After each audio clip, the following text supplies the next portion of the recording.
नमस्कार विद्यार्थी मित्रांनो, स्वागत आहे तुम्हा सर्वांचं आपल्या यूट्यूब चॅनलवरती। विद्यार्थी मित्रांनो, DMR कडून अतिशय महत्त्वाची आणि आनंदाची बातमी प्रसिद्ध करण्यात आलेली आहे।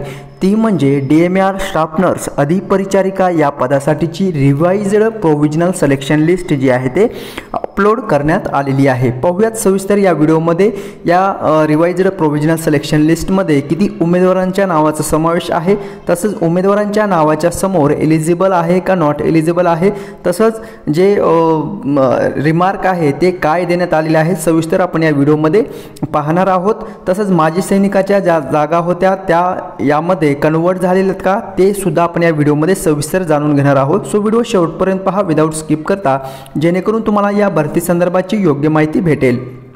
पहा विद्यार्थी मित्रांनो, या ठिकाणी न्यू नोटिफिकेशनवरती तुम्ही गेलात तर तुम्हाला या ठिकाणी शो होत आहे staff nurse revised provisional selection list of and notification. Okay, या ठिकाणी डेट तुम्ही पाहू शकता 27 जुलै 2024 म्हणजे आत्ताची या ठिकाणी ही अपडेट आलेली आहे। पाहूयात ही PDF डाउनलोड करून, जेणेकरून आपल्याला डिटेल माहिती पाहाव्यास भेटेल। ठीक आहे, सो ही PDF मी डाउनलोड करून घेतलेला आहे। या ठिकाणी तुम्ही पाहू शकता काही महत्त्वाच्या सूचना ज्या आहेत या ठिकाणी वैद्यकीय शिक्षण संशोधन व आयुष मंत्रालय यांच्या मार्फत प्रसिद्ध करण्यात आलेल्या आहेत।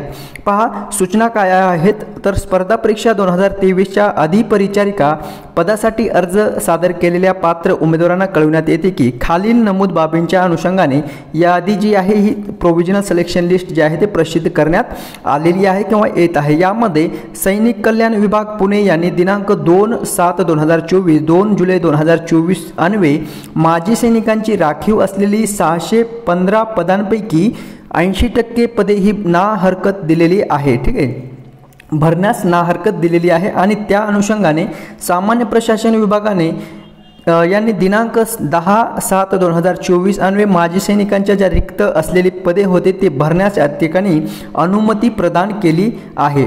विद्यार्थी मित्रांनो, पहा या ठिकाणी सामान्य प्रशासन विभाग 19 डिसेंबर 2018 मध्ये शासन सेवेत सरळसेवा भरतीसाठी समांतर आरक्षण कार्यान्वित करण्याबाबतची जे काही पद्धती किंवा कार्यपद्धती विहित करण्यात आलेली होती त्या कार्यपद्धतीच्या अधीन राहून जे काही माजी सैनिक तसंच या समांतर प्रवर्गातील जे आरक्षणानुसार पदे आहेत तसंच गुणवत्तेनुसार त्या सामाजिक प्रवर्गातील उमेदवारांना ते वाटप करण्यात आलेले आहे किंवा वाटप करण्यात येत आहे असे या ठिकाणी सांगण्यात आलेले आहे आयुष वैद्यकीय शिक्षण संशोधन व आयुष मंत्रालय यांच्या मार्फत। ठीक आहे, सो आता ही जी लिस्ट आलेली आहे त्यामध्ये माजी सैनिक जे काही समांतर आरक्षण आहे त्यानुसार ही लिस्ट जी आहे ते अपडेट होऊन तुमच्यासमोर या ठिकाणी डिस्प्ले झालेली आहे।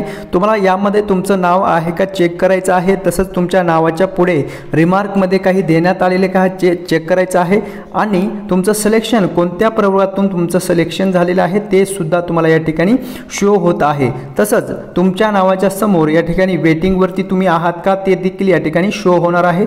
ओके, सो विद्यार्थी मित्रांनो, ही लिस्ट आहे आत्तापर्यंत जी काही रिवाइज्ड प्रोविजनल सिलेक्शन लिस्ट जी आलेली आहे त्यामध्ये टोटल नंबर ऑफ वॅकन्सीज जर पाहिले तर 4123 वॅकन्सीज आहेत। यामध्ये DMRच्या 3974 आणि आयुषच्या जवळपास 146 आणि MIMHच्या 3 वॅकन्सी या ठिकाणी भरल्या जात आहेत। ठीक आहे, सो ही स्टाफ नर्स या पदासाठीची ही अपडेट आलेली आहे।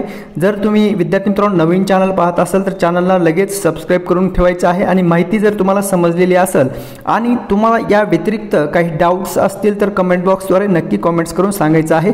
त्या कमेंट्सचे आपण नक्कीच रिप्लाय देण्याचा प्रयत्न करूयात। भेटूयात नेक्स्ट अपडेट घेऊन पुढील व्हिडिओमध्ये। धन्यवाद।